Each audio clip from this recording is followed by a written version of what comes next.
Hello, credit union community. Here are your topics for today's show. First, we'll tackle the headache of managing hundreds of vendors and show you how to get them all aligned with one clear strategic goal. Next, we're breaking down how to rethink your board member recruitment process to ensure you're building the most skilled and visionary boardroom. And finally, we're talking about a major pain point, member onboarding. We'll break down why it's failing at so many credit unions and what you can do to turn it around.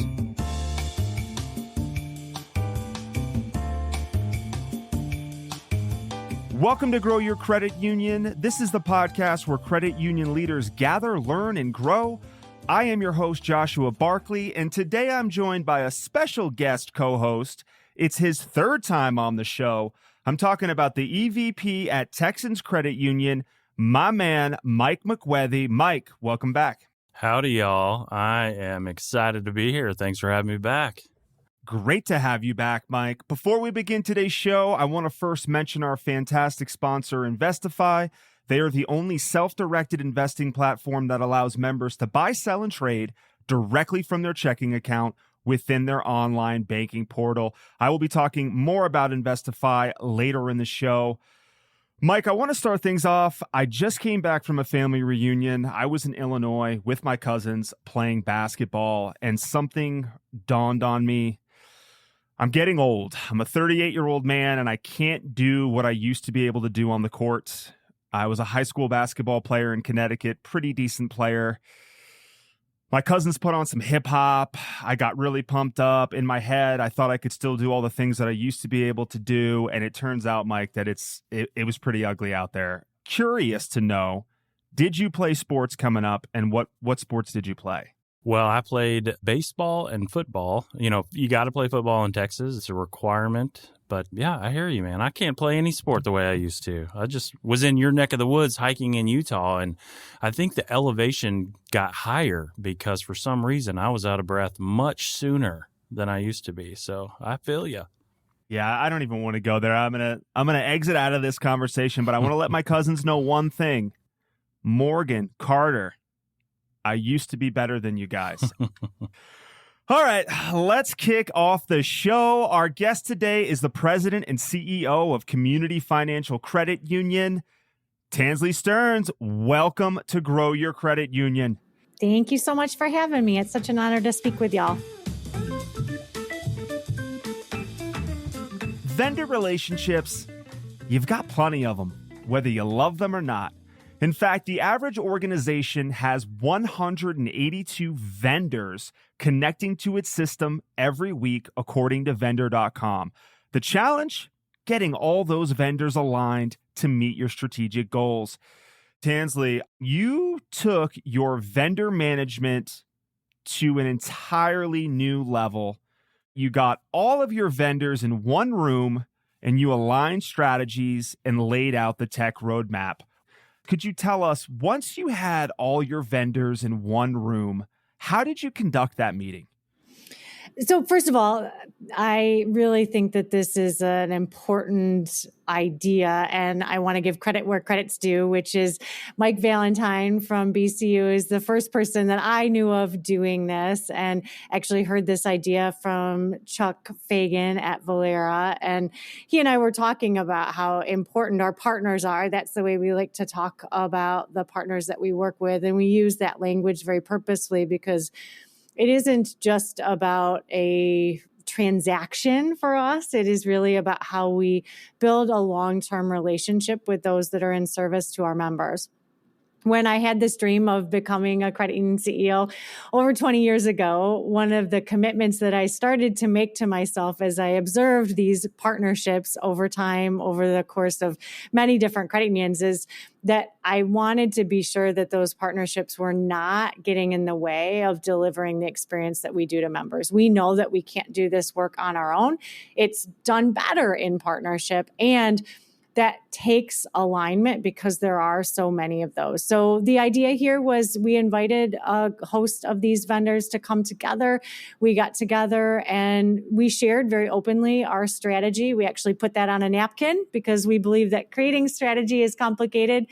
and communicating it should be simple. And our leadership team was there to share what we were up to. And then George Hoffheimer did a facilitated conversation with us, with those partners, to seek to understand where we're headed, how might they come together. And we've synthesized that information, and we're actually planning to do another session next year with another credit union, actually. So it'll be even more collaboration. Really thrilled about the outcome of that. And I think that it's not just about this one moment in time. I think it is about how we build on that from that first session, and really excited to see where it heads. Mike, I don't know if you brought all your vendors into one room, which is very cool, but talk to me about managing vendors, because credit unions, it's a game of either you build it or you buy it. Credit unions aren't doing a ton of building, and that's no disrespect to credit unions. They're doing a lot of buying. So how are you managing your vendor relationships at Texans Credit Union?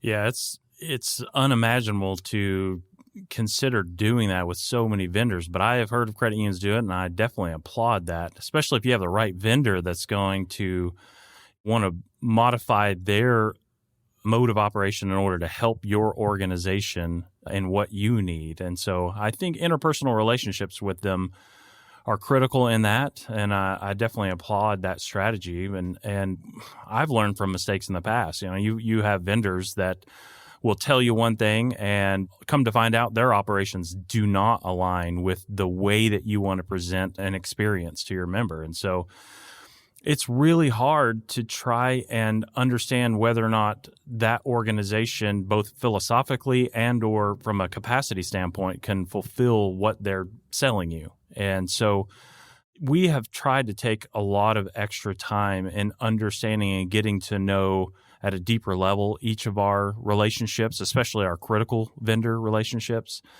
and understanding their roadmaps. A lot of times we try to volunteer different leaders to be on different advisory boards, or at least be involved as much as possible for some of our strategic relationships. So just trying to find a way in order to dialogue more and make sure that we send people to each of the vendor shows that they have or their conferences that they have, and really develop core relationships within those vendors that are critical to us, and then slow down and take extra time in order to understand the roadmap for each of the vendor relationships you're considering. So that hasn't been perfect. We've had many flaws over the years, but we've realized that we have to take it much more seriously than we did in the past.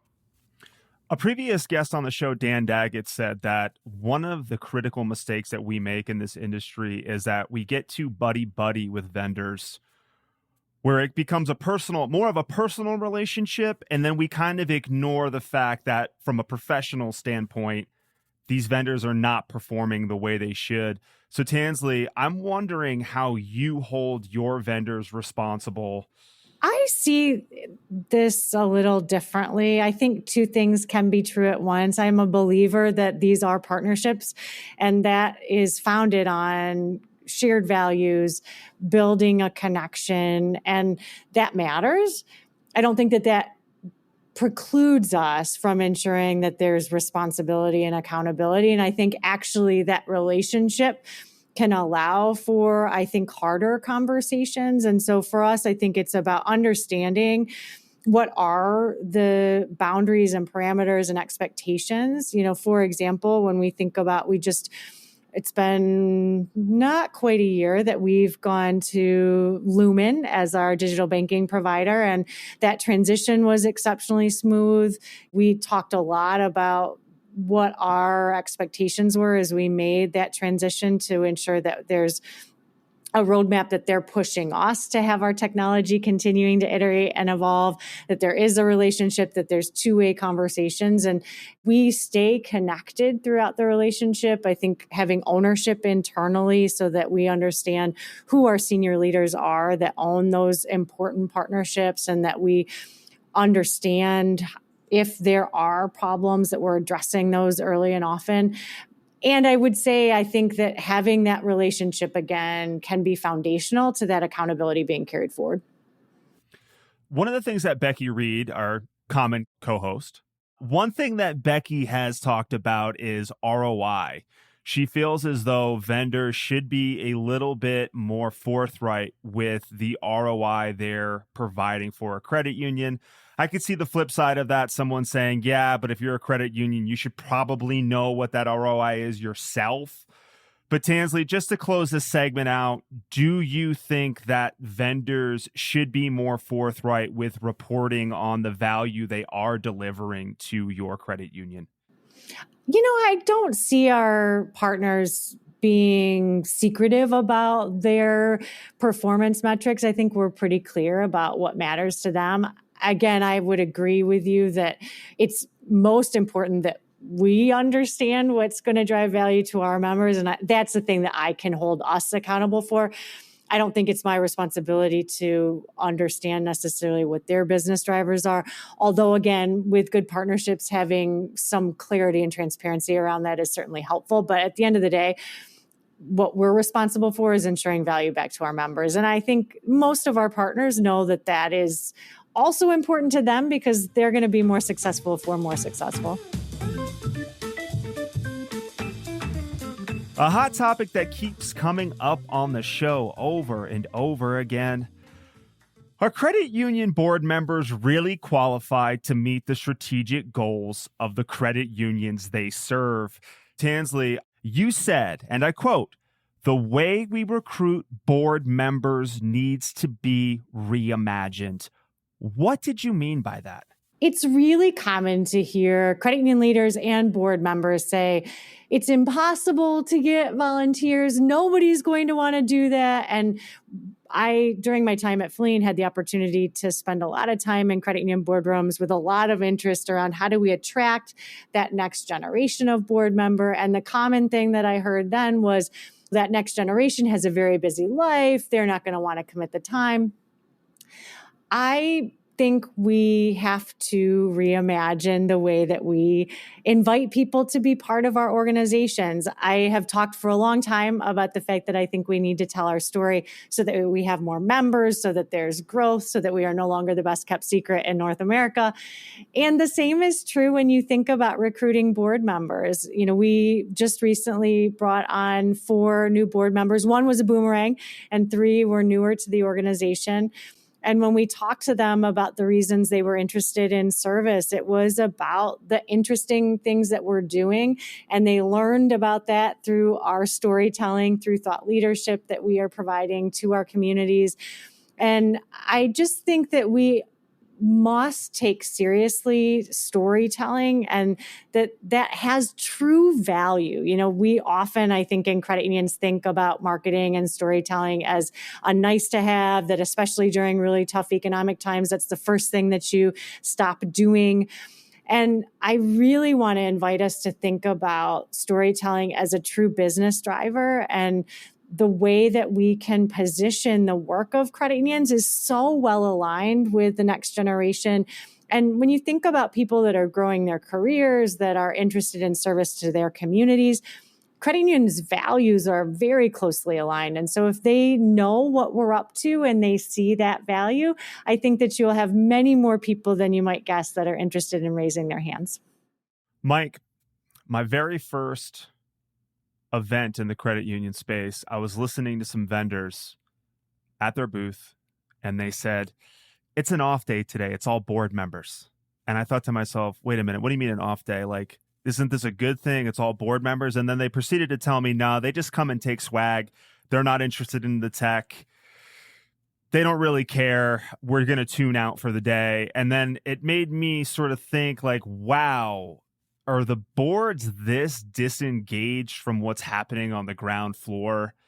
Is that how we're running credit unions, with these disengaged boards? So what I'm wondering from you, Mike, is when you're talking about recruitment for the board, is that something that you're actively doing right now? Like, how do we get the right people in the right seats in these boardrooms?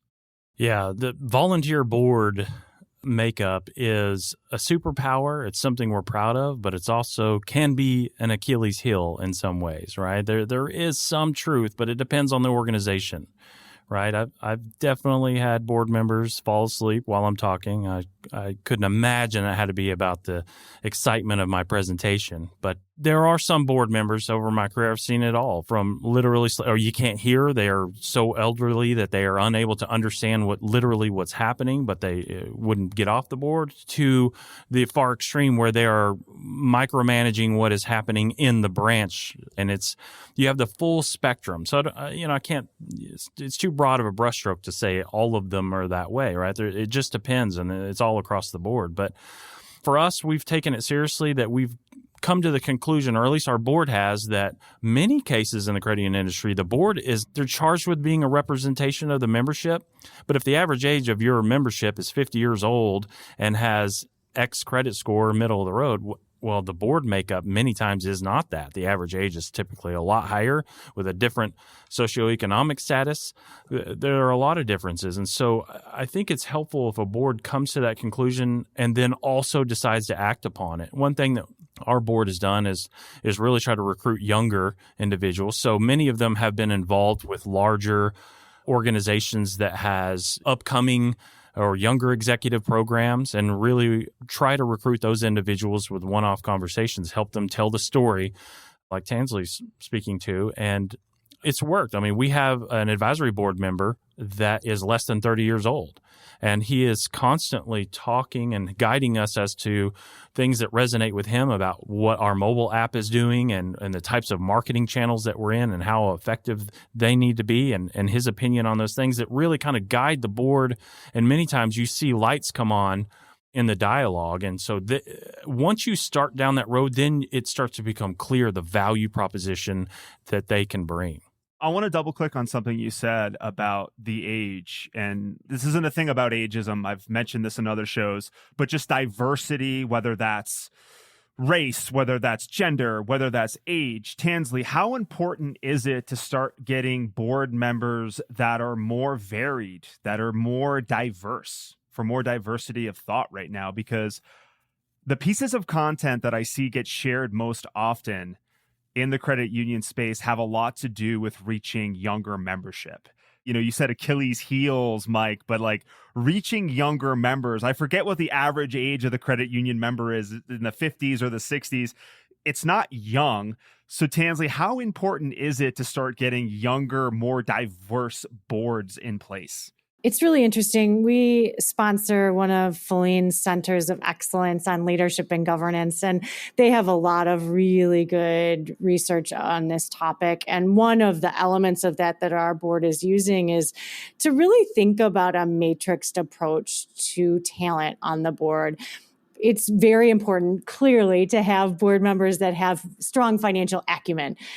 And you very much see us leaning into that. When you think about, I think, belonging on a board and belonging for the organization, which I think begins with the board, it truly is thinking about how do you bring diverse perspectives?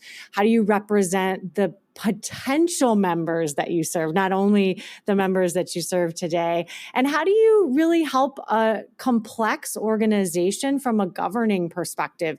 I think considering the kinds of backgrounds of folks that maybe have human capital experience, that understand the demographics that you serve today and maybe some of the challenges in the communities that you serve, really thinking about that, not only around the kinds of things that you think about in terms of diversity that you can see, thinking about holistically in a boardroom, what do you really need? And then being able to understand what people bring today and what you want to attract can help you as you think about recruiting. And also just thinking about succession planning. The NCUA is paying very close attention to that now. We know it's important internally. It's super important to the board as well. Did you know that while most Americans prefer investing with their primary financial institution, 99.5% of them look elsewhere, largely due to digital-first offerings by fintechs? If you want to keep your members and their assets while helping them build a financially secure future, you need to meet InvestiFi. As the only self-directed investing platform that allows members to buy, sell, and trade directly from their checking account within their online banking portal, InvestiFi's solution provides a seamless experience, helping your credit union deliver new services, attract new members, and deepen existing relationships, all while fostering financial security.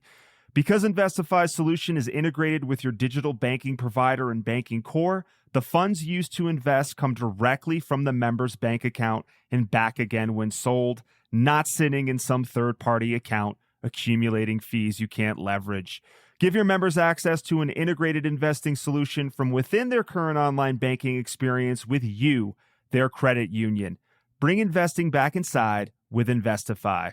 Visit them at investify.co to learn more. That's InvestiFi.co to learn more. To onboard or not to onboard? That is not really a question. Everyone would agree that member onboarding should be table stakes in 2024, and yet the statistics on this are gruesome. According to the Financial Brand's digital banking report, a shocking 45% of banks and credit unions do not have a formal onboarding program in place. Mike, I'm going to start this segment off with you. What challenges are you facing when it comes to onboarding members post-account opening? Well, there are a lot of studies out there that have a lot of appalling information about the industry when onboarding a member and how active they are or their profitability over time or how sticky the relationship is.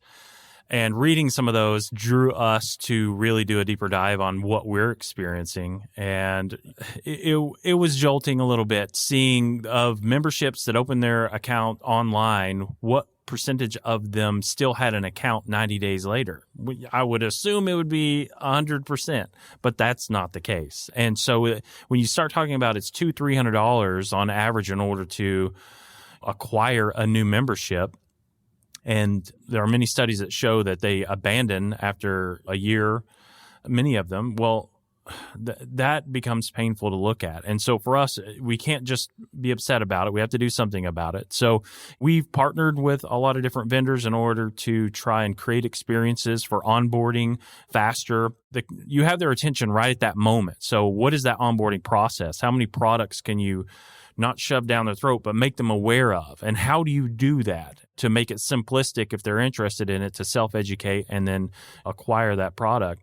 But really, we've leaned into trying to humanize the experience. And so we have created a department full of relationship advisors, we're calling them, and their only job is to call on new members in order to basically put a human voice and a face to the relationship, especially those that open their account online, and help them understand that we're a group of individuals that care about them and we want to have a relationship, not to just try and sell products, but genuinely develop a relationship. And so it's early on, but the early on numbers are proving out to be really effective, that resonates with them. Those individuals that get a call to walk through what we're about and how we might be able to help them and just guide them through the process, those accounts are much stickier. They're not closing. They have more products. They actually apply for more products. They give us some insights. It's really going well. So early indicators are that's effective. We'll need to do more, but that's one thing we've done. Yeah, one thing that I'm shocked about, I'm not going to call my credit union out. I love them, but there was no onboarding. In fact, I'm actually quite shocked at how little communication there was with me after I started the relationship. Tansley, can you please help me understand, why is this so challenging? Because to me, somebody from maybe the outside might think, like, how hard can this be to just maintain the relationship and tell me what you have to offer?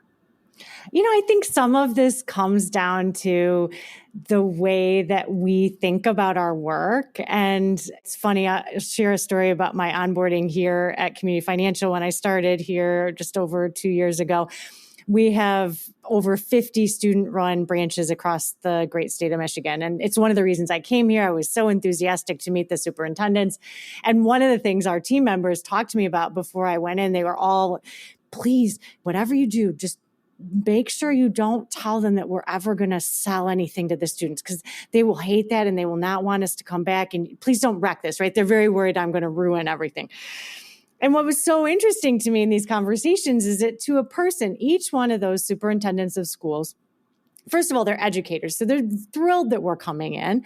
The state of Michigan's made a commitment to financial literacy, and so they love the partnership. And every single one of them said to me, Tansley, we know that these kids are going to learn better if they're actually using a product or service, and you're making a commitment to us. Of course, within a framework, we would expect that you would talk about your products and services. And we were the first credit union to partner with Greenlight. And now we have not just financial literacy, because knowledge matters. And we all know that knowledge doesn't necessarily translate to behavior change. And what really works is the marriage of those two. So I think to your question, part of it is we're so humble as an industry. We're such good people, and we don't ever want to make anybody mad. And I think sometimes that leads to behaviors that aren't in the best interest of our members, because I think your story is so relevant. People do want to know what we offer. The other thing that I would add is I think it starts even before the onboarding. You know, one of the measures that I saw when I started here is that it took about an hour to open a new member account. Less than a year ago here at Community Financial. And, you know, we were doing a much better job of telling our story. We're letting the world know how we can help them. Now you get somebody interested and then they take an hour to open that account. You're going to have a real challenge with onboarding because they're just wanting to go, right? That's a very, very, very long time. So we partnered with Mantle. We're now down to 5 minutes to open that new member account. I think then you've got a better chance with onboarding because you've told a great story. You've got somebody interested. There's a value proposition. They're going to be willing to take another chance because they're seeing that we're investing in technology. You know, I think one of the gaps that we really have as a space is the way that people see us still has some room to improve. And I think when you listen to the stories that you hear folks share, when you ask, well, what do you think of a credit union or what do they offer? They often will say that we're not as technologically advanced. And so if you can have that first experience include some really strong technology, I think you've got a better shot with that next step of onboarding. I really, really love what you just said about how you shortened the account opening process, because it's true. I know that cross-selling is a dirty word. We talked about that in a previous episode. I don't know what you want to call it. For the sake of this, I'm going to call it cross-selling. But if I call the contact center and I have an issue and it takes that individual agent 40 minutes to get my issue resolved, I do not want to hear about any expansion of products and services, right? But as you mentioned, if you can get me through these steps faster, I'm all ears to whatever you recommend my way. I have a follow-up question for you, Tansley, which is that does this onboarding problem have a little bit to do with credit unions' distaste for selling and the word sales? Or does that have nothing to do with this at all? You know, I don't know that I can comment on other credit unions. What I can say is for us, what we know to be true is that the products and services that we have, the way that we approach membership provides value. I know for sure we are the very best choice for consumers. Credit unions just are. Financial cooperatives were designed to be a better option. And so when we offer something to a member that they need, we are improving their financial situation and we're helping them get to their dreams. So I never want us to be shy about it. And we work really hard to make sure that we share that story. Mike, anything else you want to add about onboarding? I mean, the speed matters, right? Expectations of consumers. We're competing with a lot of big fintechs and a lot of banks, and I got my cool Apple credit card in 4 clicks of my phone. That's consumer expectation. And so if, you know, we're touting that we're the best value or we can have the best relationship, well, we've got to partner with different vendors or fintechs or whoever in order to make sure that we're onboarding a member quickly and effectively, because everybody's busy. And after you lose that moment in time, they're not likely to circle back. They're not going to look at your emails. They're not going to answer the phone. You have that moment in time to start a new relationship, and that impression matters. And so I hope the credit union industry really starts to advance itself in this one particular avenue. I think that'll really be beneficial to the industry. That brings us to the end of the show. Tansley, I want to start with you. Any final thoughts about anything that we discussed on today's show? I think the theme across all of these topics is opportunity. And I see so much of it for credit unions. We are in a really unique economic time. And no matter what you believe politically, you're hearing all kinds of politicians talk about how expensive it is for human beings to live right now. And guess what? Credit unions are one of the answers to that. And so my ask of anyone who's listening is please tell our story, shout it from the rooftops, be a little less humble, because financial cooperatives can answer a question that everyday Americans have. And if we can help people find their dreams, we can change the world. Love it. And if anyone's listening and they're like, Tansley is dropping hot fire on the mic, I would like to get in touch with her, what is the best way someone can reach you? You can find me on LinkedIn, Tansley Stearns. I'm the president and CEO of Community Financial. Thrilled to connect with you. And it was an honor to share a little bit of our story today. Mike, what are your final thoughts on our conversation today? I loved it. I would say my favorite part was Tansley, who lives up in Michigan, said y'all at the beginning of the podcast. And me being from Texas, I have to say we started off with a great relationship at that point. So I thought it was great. I really do believe that the credit union industry is going to benefit from some of these initiatives that we talked about. And we have a lot of need. We have a lot of need from board members to vendor management to the technologies we use. And we all need to make a concerted effort to improve and accelerate those functions. And how can listeners get a hold of you, Mike? Mike_McWethy at texanscu.org. Awesome. I want to thank Tansley. I want to thank you, Mike. And I want to thank our sponsor, InvestiFi. And I want to give a special thanks to our listeners for continuing to support and listen to another episode of Grow Your Credit Union. Remember, if you like the show, please follow us on your podcast player of choice and share an episode with someone who would benefit from listening. If you want to be a guest or would like to talk about sponsorship opportunities, head to growyourcreditunion.com to learn more. Thank you for listening, and we will see you next time. Take care. Bye-bye.